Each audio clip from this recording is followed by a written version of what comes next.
নমস্কার, আসসালামু আলাইকুম, শুভ সন্ধ্যা। Welcome back to my channel. আমি অনির্বাণ সরকার। এই আর্টিকেলটা পড়ুন, India shouldn't be in delusion, Asim Munir in first addresses tri services chiefs. তো আমরা এই বিষয় নিয়ে কিছুদিন আগেই আলোচনা করেছি যে আসিম মনিরকে চিফ অফ ডিফেন্স ফোর্সেস বানিয়ে দেওয়া হয়েছে এবং তার আগে তিনি ছিলেন চিফ অফ আর্মি স্টাফ এবং এরপর তাকে ফিল্ড মার্শালের পদ দেওয়া হয়েছে। তাই টেকনিক্যালি পাকিস্তানে এখন এমন একজন মানুষ আছে যার হাতে সম্পূর্ণ সামরিক ক্ষমতা চলে এসছে এবং এই মানুষটা সম্পূর্ণভাবে, একদম সহজ ভাষায় বললে, খুবই বিপজ্জনক মানসিকতার অধিকারী। তার একটাই উদ্দেশ্য, তার নাম পাকিস্তানের ইতিহাসে লেখা থাকুক। যেমন আইয়ুব খানের নাম আসে, যেমন পারভেজ মুশারফের নাম আসে, ঠিক তেমনি তারও নাম থাকবে। এটাই তার লক্ষ্য। এখন যখন তারাতে এত ক্ষমতা এসছে তখন সে স্বাভাবিকভাবেই আগ্রাসী স্ট্যান্ড নিতে শুরু করবে, এতে কোনো সন্দেহ নেই। তার প্রথম বক্তব্য থেকেই দেখলাম যে সে পুরোপুরি অ্যান্টি ইন্ডিয়া লাইন ধরেছে, ভারতকে সরাসরি হুমকি দিয়েছে, আফগানিস্তানকে হুমকি দিয়েছে, আমারও নিউক্লিয়ার নেশন হওয়ার শক্তি দেখিয়েছে। এখন প্রশ্ন আসছে, আসিম মনিরকে এত গুরুত্ব দিয়ে দেখার কি দরকার? হ্যাঁ, দরকার আছে, কারণ তার স্টেটমেন্টগুলো থেকে আমরা বুঝতে পারবো বর্তমানে পাকিস্তানি সেনাবাহিনী কি ভাবছে। কারণ পাকিস্তানের সেনাবাহিনীর পুরো নিয়ন্ত্রণ এখন একদিক থেকে তার হাতেই আছে। বিশেষজ্ঞদের মতে সে যুদ্ধ জিততে চায় না, বরং নিজের নাম ইতিহাসে লিখিয়ে রাখতে চায়। পাকিস্তানে হেরে যাক, হাজারো সৈনিক মরুক, তার কিছু যায় আসে না। ওর মতে কোনো বড় সিদ্ধান্ত নেওয়া মানেই ইতিহাসে নাম রেখে যাওয়া। তার সবচেয়ে বড় টার্গেট ভারত। প্রথম বক্তব্যে ভারতকে হুমকির ভাষায় বলেছে যে পাকিস্তানের রেসপন্স কিন্তু আরও বেশি ভয়াবহ হবে।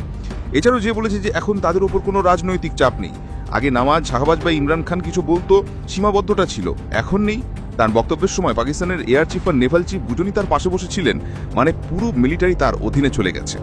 পাকিস্তানের সাধারণ জনগণও সেনাবাহিনীকে ঘৃণা করে, বিশেষ করে বেলুচিস্তান, খায়বার পাখতুনখা, করাচি এলাকার মানুষ খুবই বিরোধী। সেখানে সেনাবাহিনীর প্রতি কোনো সম্মান নেই। তবুও আসিম মনিরের পোস্টার রাস্তার ধারে লাগানো হচ্ছে। সে এখন নেতাদেরও বড় হয়ে গেছে। আসিম মনির কাশ্মীর নিয়ে বারবার আন্তর্জাতিক প্ল্যাটফর্মে কথা বলছে। আমেরিকায় গিয়ে বলেছে যে কাশ্মীর শুধু ভারত পাকিস্তানের বিষয় নয়, এটা ইন্টারন্যাশনাল ইস্যু। ইন্ডাস ওয়াটার সম্পর্কেও আগুন লাগাচ্ছে, ভারতের কোনো অধিকার নেই বলেছে। এমনকি বলেছে ভারত ড্যাম বানাক, আমরা বিস্ফোরণে উড়িয়ে দেব। নিউক্লিয়ার হুমকিরও প্রায় নিত্যদিনের ব্যাপার। এমন একজন যদি দেশে পূর্ণ নিয়ন্ত্রণে থাকে তবে দেশ বিপদের দোরগোড়ায় দাঁড়িয়েছে, এটা স্পষ্ট। পাকিস্তানের সাধারণ মানুষের অবস্থা ভয়াবহ। একদিকে তারা দৈনন্দিন মুদি জিনিস কিনতে গেলেই 4-5 গুণ দামে কিনতে হচ্ছে। ডাল চাল তেল তো পঠাই নেই, নুন আর রুটি পর্যন্ত বিলাস বস্তু হয়ে গেছে। ডলারের অভাবে আমদানি বন্ধ, মুদ্রাস্ফীতি আকাশচুম্বী। কিন্তু এসব সমস্যার জন্য সরকার বা সেনাবাহিনীর কারোর মাথা ব্যথা একটু নেই। দেশের অর্ধেক মানুষ দুবেলা খাবার নিয়ে অনিশ্চিত, কিন্তু সেই দেশের সেনাবাহিনীর জেনারেলরা কোটি কোটি টাকার বাড়িয়ার সুবিধা ভোগ করছে। আরও মজার বিষয় হলো, যে সেনাবাহিনী নিজেকে দেশের রক্ষক বলে দাবি করে তাদের সিদ্ধান্তই আজ পাকিস্তানের অর্থনীতিকে খাদের মধ্যে ঠেলে দিয়েছে। আন্তর্জাতিক লোন পাওয়া আটকে গেছে, বিদেশি নিবেশ পালিয়ে যাচ্ছে, কিন্তু তারা এখনো ভারত বিরোধী ভাষণ আর যুদ্ধের হুমকি দিয়ে নিজেদের হিরো প্রমাণ করতে ব্যস্ত। মানুষ ভাত পাচ্ছে না, আর সেনাবাহিনী জেনারেলরা ট্যাঙ্কার মিসাইল নিয়ে শো আপ করছে। এটাই আজকের পাকিস্তান।